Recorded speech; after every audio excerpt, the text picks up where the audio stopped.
So, one trend that I'm noticing lately is actors that hate Trump just taking complete liberty to be complete assholes and just say whatever they want and act like they really know what's best for common people. And the latest actor to jump on this train is the Latin American actor John Leguizamo. And you may know him best, at least I know him best, as the Violator, the evil fat clown from Spawn. He looks like he just smelled a fart there. But anyway, other people might know him as the mechanic from John Wick. And John here was recently quoted saying that Latin people that vote for Republicans are like roaches for raid, that Latin voters, Hispanic Trump voters, are self-defeating and selfish. This actually goes a little deeper than this, but he talks a lot of trash. It's kind of screwed up. Just listen to this for a second. John Leguizamo isn't a fan of Donald Trump. And hold on for a second. This is a millionaire, okay? This is a millionaire. This is somebody who lives in a mansion, somebody who does not work a 9-to-5, somebody who has not represented or been a part of regular society for a very long time, regardless of what his roots are. I don't care. Somebody who is spewing racism in defense of his own self-righteous wokeness. It's ridiculous. Let's just read this for a second. We'll keep going with it. John Leguizamo isn't a fan of Donald Trump. Whoop-de-doo. And he doesn't understand why any self-respecting Latinx person would be either. During a new interview with Bill Maher, that's another idiot right there, the actor described Trump supporters who are Hispanic and Latinx as self-defeating and selfish, going as far as to say Latin people for Republicans are like roaches for raid.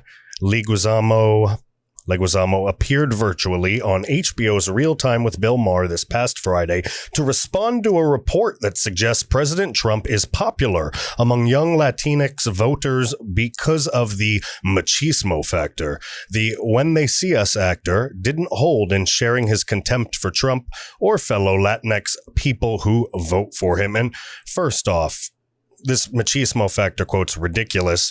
Second off, we saw in the election what Latinos think of Trump.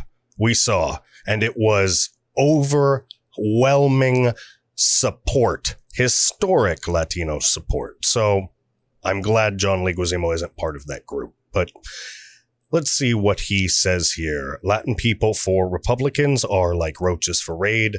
Let's get real. I just feel like there's a level of self-hate or just lack of care for the rest of your Latin brothers and sisters who are in cages, who are, by the way, Obama built those damn cages.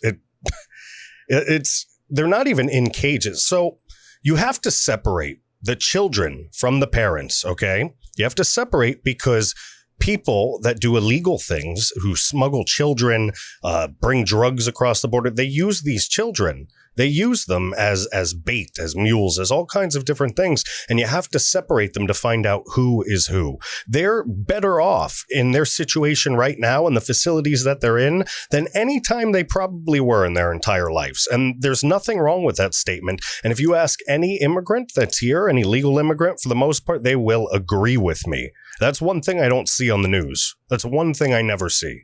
All right. Nobody's ever talking to a legal immigrant on the television, on the news, anywhere, and asking them those hard questions.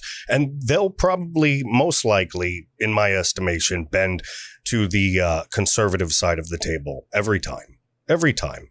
This country afforded them amazing opportunities, just like it's afforded me, just like it affords anybody who really works hard and pursues the American dream. Before I go more on this tangent, let me keep doing this right here. Self-hate or just a lack of care for the rest of your Latin brothers and sisters who are in cages, who are being demonized by this president. That's impossible. That's not even true. Hate crimes against Latin people are way up. How can you not? 23 people were shot in El Paso for just being Latin, and you don't care, so you're going to vote for this braggadocio president. I just feel like it's self-defeating and selfish. And a lot of these hate crimes that are happening on people, if you actually go on Twitter maybe and take a look at Andy No's feed, if you just take a look on any of these different videos on YouTube, stuff they're not really showing on the mainstream media, you'll see Black Lives Matter and Antifa, non-peaceful protesters, rioters out there in the streets, hurting everybody, indiscriminate, yelling racial slurs, hurting Latinos, hurting African Americans, hurting people of all nationalities, preying upon people. That's what John Leguizamo represents. He represents those people. According to the New York Times article from last week, nearly 30% of Hispanic voters say they support Trump in the upcoming election. This was from before the election. And like I said before, they supported Trump. We saw it overwhelmingly. Despite his anti-immigration rhetoric and policies, he does not have anti-immigration rhetoric and policies. He has anti-illegal immigration rhetoric and policies, the way it should be. Leguizamo said Trump's attack ads centering on Joe Biden's faith are at least partially responsible for these numbers. It's the blame game. Nobody's actually taking ownership here. Nobody. Ever listen to Jocko Willink? He talks about extreme ownership. I've seen none whatsoever from any of these liberal actors, Democrat politicians, far leftist, extreme ideologists. It's ridiculous. It's a bunch of little children, me, walking around in suits and dresses too expensive and too big for them. They're micro-targeting Latin people in Arizona through WhatsApp, and they're spreading this stuff that Biden is about to steal the Virgin Mary. So he's saying that Republicans are viciously targeting people and spreading misinformation. He's saying Biden's a super Catholic. What's he going to be, like the Grinch with a big bag stealing the Virgin Mary? This is ridiculous. Who's going to carry those heavy-ass statues? Come on, he's not taking the Virgin Mary. This crap is just more and more of the same old Alyssa Milano, Bette Midler bullshit that you hear from the left. Crying and moaning and screaming that they didn't get their way, they didn't get what they want in their social endeavors across the world. You have to understand something, all right? John Leguizamo's a millionaire. All right. Take a look at this. John Leguizamo net worth, $25 million. John Leguizamo is a Colombian-American actor, stand-up comedian, producer, screenwriter, playwright, and rapper who has a net worth of $25 million. If anybody's old like me, by the way, there was a rap video game on the PlayStation 1 decades ago called Parappa the Rapper. And it was like a rapping puppy dog that basically made these stupid rhymes. It was ridiculous. And John looks just like that stupid puppy.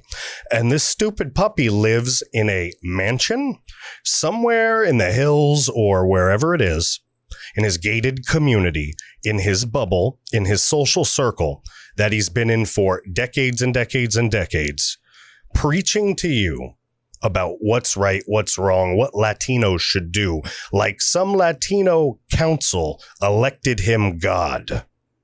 John Leguizamo's not God. None of these celebrities are gods. These celebrities, they don't know their head from their asshole. They're all just emus and ostriches with their heads tucked way in the sand, just doing their paid talking points, folks. You know, I really appreciate everybody taking a look at this video here and watching. I really try to put some good content out. So if you could do me the favor of subscribing, hitting that notification bell, following me on Parler at The James Lane, following me on Facebook if you want, at American Reveille. You can check out my website, www.americanreveille.com. We're a growing LLC, and we are bringing on writers. We're bringing on all kinds of fun little staffing and things like that so we can expand this company out. But I want you to look forward to the excellent content we have planned. Some great articles coming up. We got a podcast every Monday, the American Reveille podcast, and I look forward to seeing you next time. Thanks.